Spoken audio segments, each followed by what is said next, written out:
서울하고 맞닿아 있다 보니까 서울시로 향하는 도로 여건이 많이 발전돼 있다. 안녕하세요, 시티 익스플로러입니다. 이번 영상에서는 의정부 고산지구 일대 도로 인프라에 대해서 이야기해보는 시간을 갖도록 하겠습니다. 그냥 일상생활에서 너무 쉽게 접할 수 있는 게 바로 도로죠. 차를 끌고 어디 갈 때 무조건 필요한 게 도로입니다. 그만큼 도로는 우리 생활에서 상당히 중요한 역할을 하고 있는데요. 그래서 새로운 동네에 거주하시기 전에 도로에 대한 정보를 좀 알고 나면은 이곳에 살아야겠다, 아니면 좀 다른 곳에 생각해봐야겠다, 이런 결정을 하기가 좀 더 수월할 거라고 저는 보고 있습니다. 그런 점에서 고산지구에 관심이 좀 있으신 분들이라면은 중간에 영상 끊지 마시고 중간에 나가시면은 저도 조금 슬퍼요. 끝까지 영상 보시면은 여러분들에게 큰 도움이 될 수 있도록 하겠습니다. 반대로 이렇게 보는 분들도 있습니다. 도로가 그냥 우리 삶 속에 있는 게 도로지 그렇게 중요할까? 이렇게 보실 수도 있어요. 근데 도로 여건이 어떻게 되느냐에 따라서 하나의 동네에 사는데 만족을 하느냐 못하냐의 기준이 될 수는 있다는 거 충분히 기억해 주셨으면 좋겠습니다. 우선 도로 인프라부터 좀 보도록 하겠습니다. 도로 인프라도 잘 만들어져 있습니다.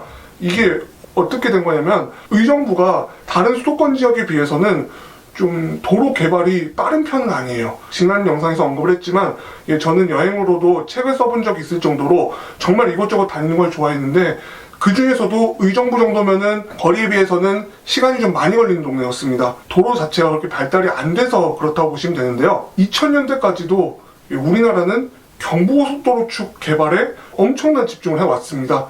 그러다 보니까 이 경기 북부에 해당하는 의정부 지역은 도로 개발 속도가 많이 늦는 편이었는데요. 근데 지금은 이게 또 장점으로 작용을 했습니다. 왜냐면은 다른 지역에서 이미 시행착오를 많이 겪고 와가지고 이제 통기가 쌓였겠죠. 그런 점에서 의정부에 만든 도로는 생각보다 넓고 그리고 신호도 별로 없고 요즘 생긴 도로 같다 하는 곳들이 많이 있습니다. 그런데 더 재밌는 거는 의정부시 자체가 크진 않습니다. 하지만 최근에 만들어진 도로는 비교적 고산지구와 멀지 않은 거리에 위치하고 있는 게 특징입니다. 어떤 것들이 있나 볼까요? 자, 우선 과거에 제2경부고속도로라고 말했던 세종 포천간 고속도로가 있습니다. 지금 경부고속도로 가보시면은 상당히 막히는 걸 알 수 있을 겁니다. 그거를 해결해주는 게 이 제2경부고속도로, 지금 세종 포천간 고속도로라고 생각을 하기 때문에 많은 분들이 이 도로 축에 기대를 갖고 있는 건 사실입니다. 이 도로가 이렇게 된다고 보시면 돼요. 29번에 해당하는 이 세종 포천간 고속도로는 지금의 경부고속도로와 중부고속도로 중간 정도에 만들어진다고 보시면 되는데요. 그만큼 의정부에서도 남쪽으로 가기가 상당히 수월해집니다. 고산지구에서는 민락 IC나 아니면 동의정부 IC를 이용해서 남쪽으로 가실 수가 있고요. 그런 점에서도 또 장점이 있는 게 이 도로가 이제 포천 일대에서 시작을 합니다. 하지만 이제 포천이나 양주, 이 의정부시 위쪽에 있는 동네들도 다른 경기도 지역에 비하면 인구가 그렇게 많은 편은 아니에요. 저도 몇 번 이용을 해봤는데 이런 점에서 고속도로의 퀄리티에 비하면 차들은 많이 없어요. 그래서 좀 수월하게 다닐 수 있다는 장점이 있습니다. 그런데 남쪽으로 가기만 편할까? 또 그렇지도 않습니다. 구리까지만 개통되어 있는 것만 해도 훌륭하게 강변북로와 올림픽대로도 이용할 수가 있습니다. 현재로서 세종 포천간 고속도로로는 남양주시, 구리시, 그리고 서울 중랑구 일대를 빠르게 간다고 보시면 되겠습니다. 물론 이뿐만이 아니라 북부간선도로와 동부간선도로도 그렇게 어렵지 않게 이용할 수 있는데요. 근데 이 도로들은 좀 많이 막혀서 실질적으로 좀 이용할 수 있을지는 좀 의문이 남습니다. 왜냐면 평소에 출퇴근 시간이 특히 많이 막히다 보니까 다른 대체 도로를 이용하게 되지 않을까 싶고요. 서울을 대표하는 간선도로 중에서 북부간선도로, 동부간선도로, 강변북로, 올림픽대로 한 4개 정도를 이렇게 수월하게 이용을 할 수 있다 보니까 서울 어딜 가도 가는 방법 자체는 그렇게 나쁘지 않다고 보시면 됩니다. 하지만 조금 아쉬운 부분이 있죠. 거리입니다. 이제 서울을 지도를 한번 놓고 보시면은 의정부시와 맞닿아 있는 노원구, 도봉구 일대가 서울 도심에서 거리가 상당한 걸 확인하실 수가 있는데요. 그러다 보니까 의정부도 서울하고는 맞닿아 있지만 거리는 꽤 나온다고 보시면 됩니다.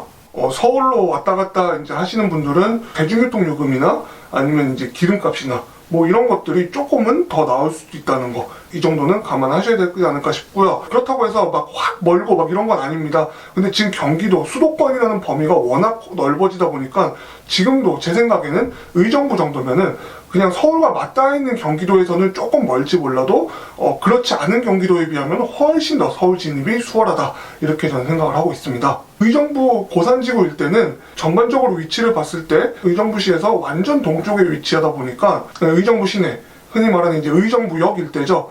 의정부역 일대도 거리가 조금은 됩니다. 반대로 남양주시에 해당하는 청항리는 바로 또 옆에 붙어 있습니다. 한마디로 남양주시가 그렇게 멀지 않은 그런 의정부 땅이라고 보시면 되고요. 남양주시를 가는 도로는 어떤가 하면은 남양주시도 그렇게 나쁘진 않습니다. 남양주시를 가는 도로 자체가 좀 아쉬운 게 있다면은 뭐 신호 없는 도로가 없는 정도지, 그래도 뭐 43번 국도 그렇게 크게 아주 막히는 도로는 아니면서도 그냥 뭐 수월하게 남양주시를 갈 수는 있습니다. 남양주시의 특성상 중심부가 있기보다는 좀 약간 중구난방식으로 개발이 됐기 때문에 남양주시에 어딜 가냐에 따라서 이 고산지구에서도 좀 먼 동네가 있고 되게 가깝게 느껴지는 동네가 있고 그럴 겁니다. 근데 이제 고산지구 내의 도로는 또 어떤가 싶을 수도 있어요. 고산지구 내의 도로는 지금 도로를 계속 만드는 중이라고 보시면 되겠습니다. 제가 옛날에 고산동 일대를 여행을 갔을 때, 책 출판을 할 때 정말 기억에 남는 거를 말씀드리면은 의정부시에서도 이런 오지가 있었을까 싶을 정도였습니다. 그때 어땠냐면은 조금 짧은 버스가 들어가는데 왕복 1차로였어요, 거의. 교행을 하려면은 한 차가 서줘야지 한 차가 지나갈 수 있고, 이런 정도의 좁은 도로였습니다. 하지만 이 고산지구에 아파트들 다 들어서면은 무려 10,000세대가 들어와요. 10,000세대 좀 안 되게 들어오는데 그 많은 사람들이 이 왕복 1차로 도로로 달릴 수는 없죠, 사실은. 그렇기 때문에 도로는 꾸준히 계속해서 새로 만들고 있는 것 같았어요. 저도 이제 앞으로 계속 몇 번 가보겠지만 이 동네 도로 개통되는 폭을 보면은 꽤 넓어 보입니다. 그런 점에서 뭐 의정부 민락동이나 아니면 의정부 시내나 뭐 인근 남양주나 먼 곳에 가기 위해서 이 고산지구를 빠져나가는 것도 그렇게 오래 걸릴 것 같진 않습니다. 그리고 무엇보다 특히 멀리 나가려고 그러면은 비록 이제 통행료가 있긴 하지만 이용할 만한 IC가 2개나 있다는 거는 또 엄청난 장점으로 통할 수는 있겠네요. 그리고 또 도봉구 일대로 가려면은 또 신평화로라 그래서 3번국도 우회도로, 여러분들 많이 보셨을까 모르겠어요.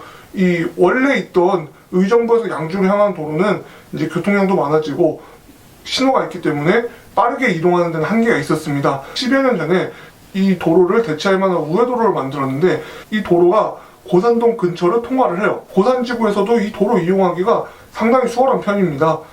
이 도로를 이용해서는 서울 도봉구나 아니면 노원구 일대로도 좀 수월하게 가실 수는 있습니다. 자, 그럼 지금까지 이 고산지구 주변에 있는 도로 인프라에 대해서 한번 이야기를 해봤는데요. 좀 감이 오시나요? 어느 동네를 좀 수월하게 갈 수 있는지. 근데 확실한 거는 의정부도 서울하고 맞닿아 있다 보니까 서울시로 향하는 도로 여건이 다른 지역보다는 많이 발전돼 있다, 이렇게 볼 수 있을 것 같습니다. 그럼 저는 다음 영상에서는 이 대중교통 인프라는 또 어떻게 되는지 또 이야기를 해보는 시간을 갖도록 하겠습니다. 지금까지 저의 영상이 유익했다면 구독과 좋아요 한 번씩 부탁드리겠습니다. 구독과 좋아요 생각보다 저에게 큰 힘이 되고 있고요. 여러분들한테 더 많은 정보를 드리기 위해서 열심히 노력하게 됩니다. 그럼 저는 다음 영상에서 뵙도록 하겠습니다. 감사합니다.